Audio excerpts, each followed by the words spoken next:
मन के मार्ग अति सूक्ष्म है। संसार के छोड़ने में ही मन नहीं छूटता है। मन संसार का मूल है, संसार मन का मूल नहीं। संसार छोड़ना हो तो फूल पत्ते तोड़ने जैसा है,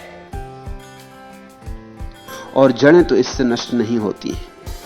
हां, जड़ें उखाड़ फेंक देने पर निश्चय ही संसार वृक्ष अपने आप सूख जाता है।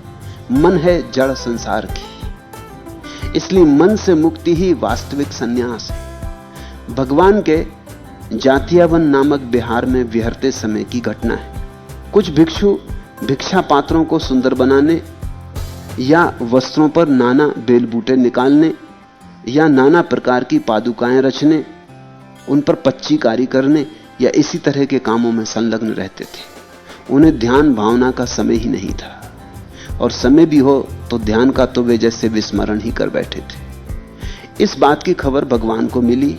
उन्होंने उन भिक्षुओं को खूब डांटा। वे उन्हें डांटते समय अति कठोर थे। वह करुणा का ही रूप है। गुरु का प्रयोजन ही यही है कि वह चेताए, फिर चेताए और फिर चेताए। उन्होंने उन भिक्षुओं से कहा, किस लिए आए हो और क्या कर रहे हो? आए थे हरिभजन को औंटन लगे कपास। क्या इसीलिए भिक्षु जीवन स्वीकार किया था? सुंदर पादुकाएं बनाने के लिए, वस्त्रों पर बेलबूटे काटने के लिए? फिर संसार में ही क्या बुराई थी? मन के जाल को समझो भिक्षुओं, मन के सूक्ष्म खेल समझो भिक्षुओं। एक पल को भी लक्ष्य को विस्मृत मत करो। सोते जागते उठते बैठते होश रखो भिक्षुओं, तो ही समय पाकर अनुकूल ऋतु में निर्वाण की फसल काट सकोगे। ध्यान नहीं बोया तो निर्वाण की फसल भी हाथ लगने वाली नहीं। फिर पछताओगे, और फिर पछताए होत का जब चिड़िया चुग गई खेत। अभी समय, अभी कुछ कर लो। तुम बाहर के रूप तो बदल लेते हो, लेकिन भीतर की वृत्ति नहीं बदलती। बाहर के ढंग बदलना तो बहुत आसान है, असली बात तो भीतर के ढंग बदलने की।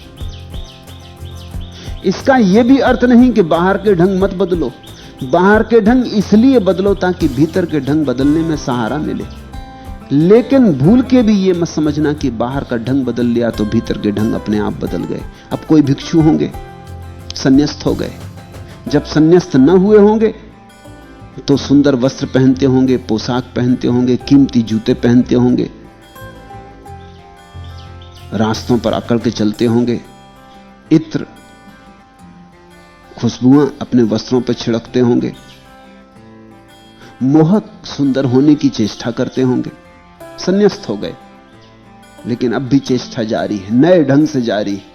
अब कुछ और नहीं है उनके पास, भिक्षा पात्र है तो भिक्षा पात्र में ही खुदाई कर करके उसे सुंदर बना रहे, उसमें ही कंकड़ पत्थर लगा के सुंदर बना रहे हैं। अब कुछ नहीं है, लकड़ी की पादुकाएं हैं तो उन पादुकाओं को भी सुंदर बनाने की चेष्टा में लगे।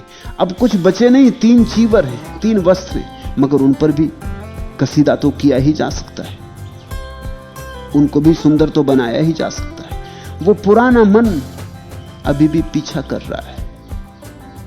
इससे फर्क नहीं पड़ता तुम सोने चांदी के आभूषण पहनो या जाके जंगल के पत्तों के आभूषण बना लो और उनको पहन लो, इससे कोई फर्क नहीं पड़ता। आभूषण पहनने की आकांक्षा वाला मन तो वही का वही है।